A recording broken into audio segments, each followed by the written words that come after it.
Welcome to Ancient Egyptian Cultivation. The new grain types of the Ptolemaic period required a great deal of water. Farmers needed to ensure they had effective, consistent irrigation. The Nile's rising and receding waters naturally irrigated most of the crops. Areas where the Nile didn't reach, such as gardens and vegetable plots, required an irrigation tool known as the shadoof. The shadoof allowed easy transport of water from its source.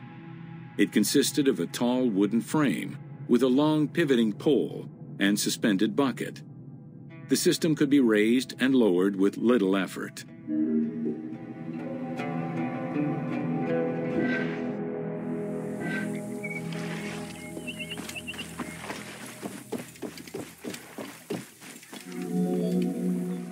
Later, a sakya, or water wheel, was invented. The sakya needed animals to turn the wheel, which rotated buckets through the water. It drew the water to an elevation of 3.5 meters and enabled a great deal of control over the irrigation process. This improvement supplied larger areas and thus resulted in larger harvests.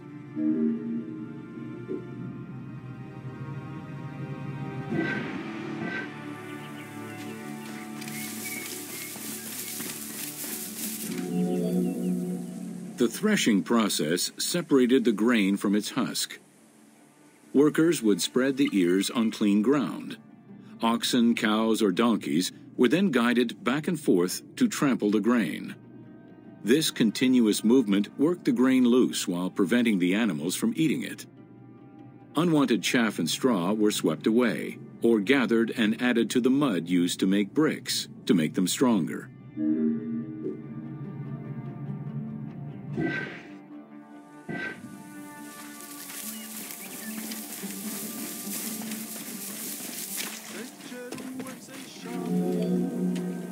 Winnowing was the stage where workers used wooden scoops to throw ears in the air.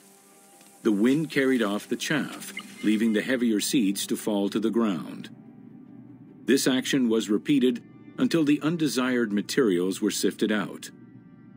Grain waste was mixed with manure or other organic substances to produce brick-shaped dung loaves that could be easily burned.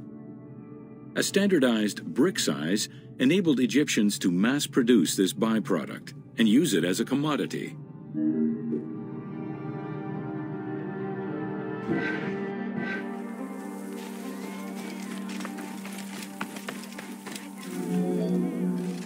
Transporting large amounts of grain required ships equipped to carry heavy loads. These goods were moved during the Nile's flooding season, when the river was deep enough for large ships. The transports stopped at checkpoints to accommodate customs and police controls, as well as for technical requirements and weather conditions.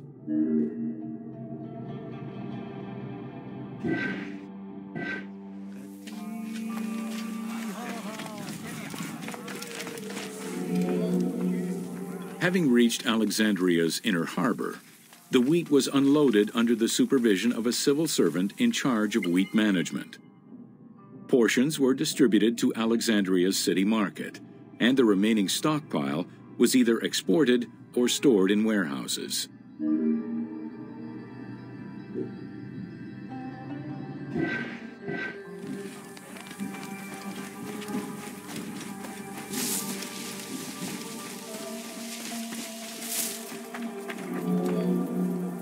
Grain storage facilities were located across all of Egypt. Temples and institutions had large silos, while individual houses had storage sheds.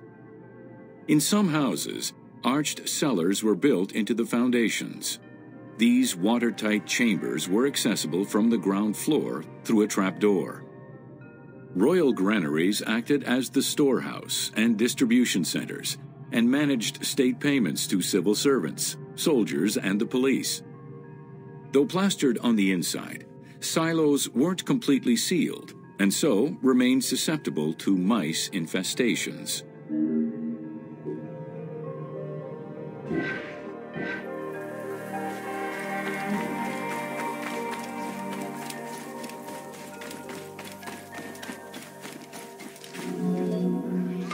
When the grain was ready for processing, it was poured into bowls and pounded into a coarse flour. That flour was then passed through a sieve to make it of finer quality and further ground between stones. Ancient Egyptians did not stock flour. Instead, fresh grain was portioned out each time to produce flour as it was needed.